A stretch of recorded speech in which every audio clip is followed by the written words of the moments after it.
Whether you're about to lay a path down the side, a patio out back, or a driveway, Boral has a wealth of experience that will help make it easy for you.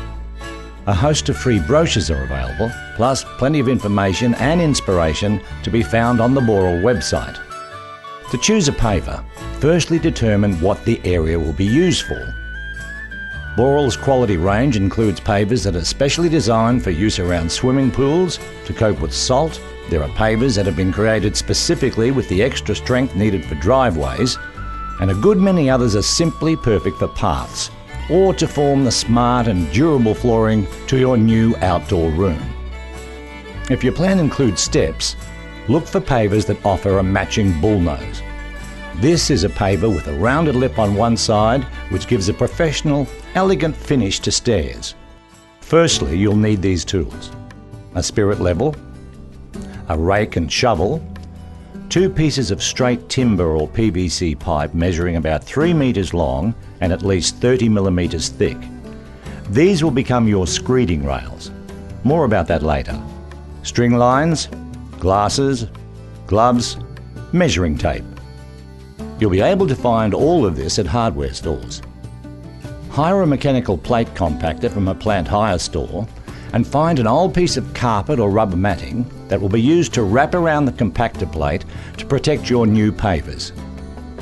A brick cutting saw may also be required, and these are also available from hire outlets. You'll also need a wheelbarrow, a screeding board, a marker pen, a stiff bristled broom, your hose with a spray nozzle attached, and any safety equipment or clothing that the hire company may advise is required during compactor use. For most paving projects, the materials required are, well, pavers of course, what's known as base layer, which is either road-based material or well-graded crushed rock; bedding sand, a dry and coarse well-graded washed river or quarry sand. For the jointing of the paving, you'll need jointing sand, a fine, dry wash sand, also known as sharp sand. You may also need edge restraints if the job requires them. These are the edges you add to the general paved area to ensure the paving and grouting sand remain in place. Edge restraints can be made of timber, concrete or pavers. First thing to do is to mark out the area designated for paving. Clear the area, removing rubbish and old paving. Excavate down to allow for the base layer, bedding sand and the thickness of the paver. Remember, it's important that rainwater flows away from the house, so the finished paved area must slope away from the house. Ensure the ground level is even. Level the surface with your rake. Spread a half or a third of the base layer evenly over the prepared ground. Rake this to an even thickness. Wetting down this layer will aid compaction and reduce dust. Start up the compactor and walk it evenly across the area. Repeat the process until you've added and compacted all the base layer material. The ground should now feel quite firm. Cover this with a layer of bedding sand to around 30 mil in depth, then rake it over until it's roughly level again. Now it's time for screeding, which will create a firm, level laying surface. Take your screed rails and embed them into the bedding sand, parallel and just short of the length of your screeding board. Ensure the tops of the rails are below the finished string height by the same thickness as that of your paving, less 8 to 10 mil, which is an allowance for the effect of later compacting. Use a paver or piece of paving as a guide. Drag your screeding board along these rails, screeding off and packing the sand. Some find it easiest to use a side-to-side sawing motion when screeding.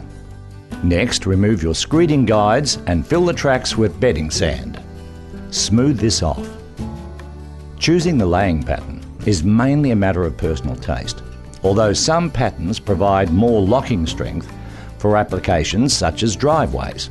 Among the simplest are stack bond and stretcher bond. Both can also be laid at 45-degree angles if required.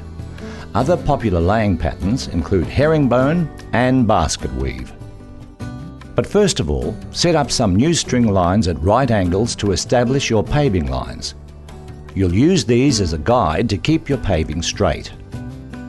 Another good tip to remember from the experts at Boral: don't just grab the first pavers closest to you. It's worthwhile taking them at random from different sides of the pallet. And if you have a number of pallets, then take from different pallets. This will ensure an overall blending when the pavers are down. Start laying along the longest straight edge of your project's area. It's best to lay whole pavers first and save the cut ones until later. Leave 2 to 3 mil between each paver to allow for grouting, unless the pavers have nibs. We're using a stack bond laying pattern. Once that's complete, it's time to address any smaller spaces that will require cut pavers. Grab your marker pen and hold a paver over its designated space. Then position it so that it just sits on the surrounding surface. Mark the cut angle approximately 5 mil in from what you feel will make a tight fit. Cut along this guide using the wet brick saw, putting small marks across the line first and then following it up by cutting through the paver. Another useful tip is to fit each part paver with its cut side facing away from the main paved area. So if, for instance, the cut paver is positioned at the edge of your patio, the cut surface would edge the lawn or garden. All paving projects will require edge restraints to prevent movement. A concrete haunch is the easiest type of restraint. However, areas that don't have load-bearing activity may benefit from an edge treatment as simple as pavers laid top to tail on their sides, or treated timber. Set them around 10 millimetres below the paver level before you start the final compaction. Now the pavers are down, the job is really taking shape, and you should be able to have a good idea of how wonderful the finished result will be. Next, scatter grouting sand across the pavers and sweep it into the joints. If you've got a big job and have hired a compactor, wrap its plate with a protective piece of carpet or rubber matting. Compact the surface of the pavers, adding more jointing sand, sweep off the excess and repeat this procedure. For a small area, lay the protective material on the pavers, then position a hardwood plank. Use a rubber mallet against the plank to effectively compact the area. You'll find the pavers will compact down by about 8 to 10 mil. Once the joints look full and the area feels firm underfoot, sweep away the excess sand. Using a fine spray to avoid washing away the grout, hose the area gently to set the mix. Finally, for ease of maintenance, it's worth applying a sealer to your pavers, particularly if they're of a light tone, laid in an area susceptible to staining, such as a barbecue. Nothing left to do now except sit back and enjoy. A job well done. Step-by-step instructions on do-it-yourself paving can be found in the free brochure entitled The Complete Guide to Laying Pavers. It's available from your local Boral stockist. To learn more about the Boral paving range available, check out the website www.boral.com.au/ODG, where there's a lot of inspirational tips, tricks and advice. With Boral, you're on the path to perfect paving.